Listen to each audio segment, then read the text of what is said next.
Je reviens sur la dialectique alpha-oméga que j'ai dans mon astrologie, toujours pour analyser la situation politique. Et on est en train, comme je crois l'avoir dit,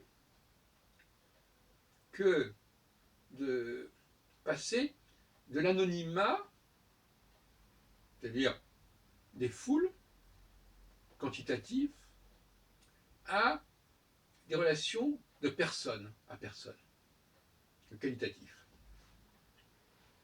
Je vois par exemple que Benoît Hamon a constitué une sorte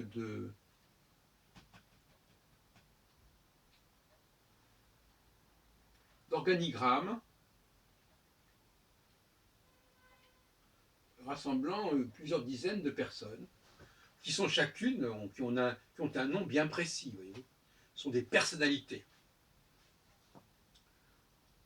Et cette émergence des personnalités, hein, ça rompt avec cette dimension anonyme des sondages qui caractérisent notamment le cas Le Pen.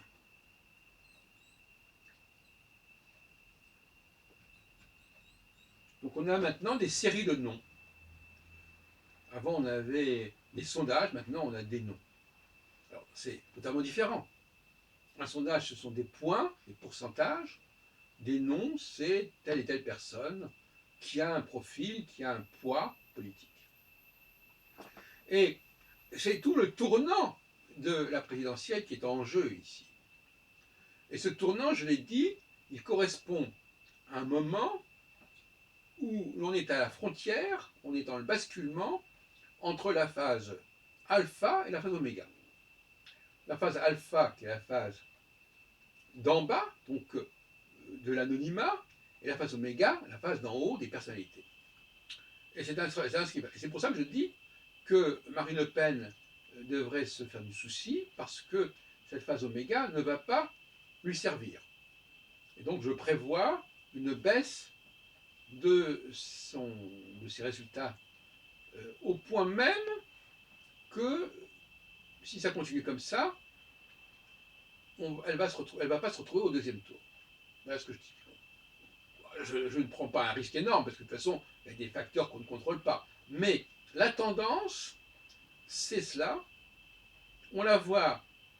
Alors, Hamon le fait à sa façon, Macron le fait à sa façon, et les deux personnages qui actuellement, ou les trois personnages qui actuellement ne le font pas, clairement, c'est Fillon, Le Pen et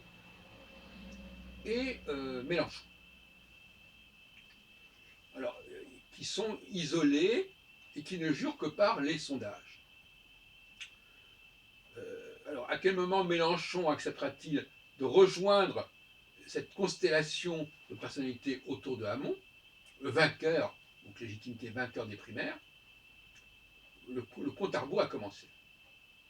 À quel moment, alors dans ce qui concerne Le Pen, de toute façon, c'est un problème qui est quasiment insoluble pour elle, puisqu'elle n'a pas de véritables alliances et on ne voit pas tellement de ralliement, bien qu'on ait pu parler de gens comme Guénaud ou de quelques autres comme ça. Bon, enfin. Et alors, mais non, bon, alors, et dans le cas de Fillon,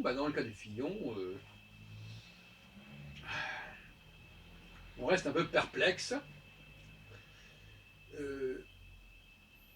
Juppé a déclaré qu'il pourrait éventuellement accepter un plan B, si évidemment Fillon abandonnait.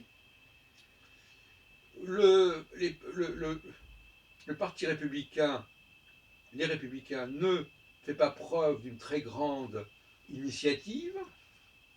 Comme on dit, il se résigne, il se résout, mais sans plus.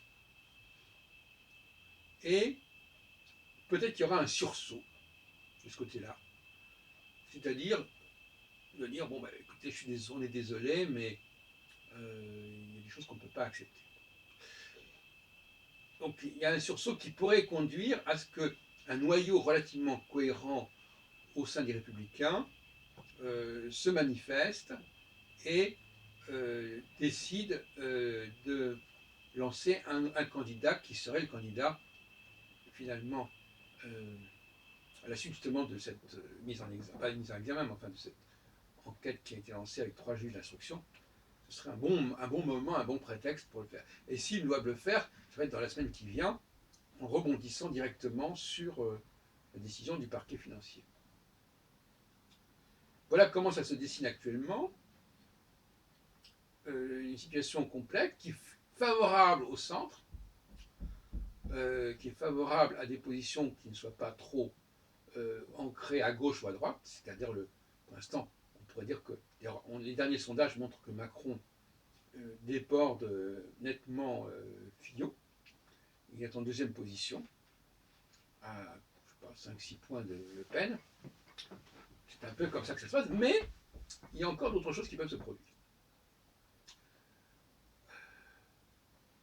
Alors, j'ai mes propres méthodes, qui ne sont pas celles de mes amis astrologues, mes collègues, si on peut dire. Elles n'ont rien à voir avec celles de mes collègues, d'ailleurs, qui n'ont pas du tout les outils dont je dispose, et qui en sont encore à des histoires de thème natal, de transit, etc. Bon. C'est-à-dire l'astrologie de papa. Même chez des très jeunes, d'ailleurs.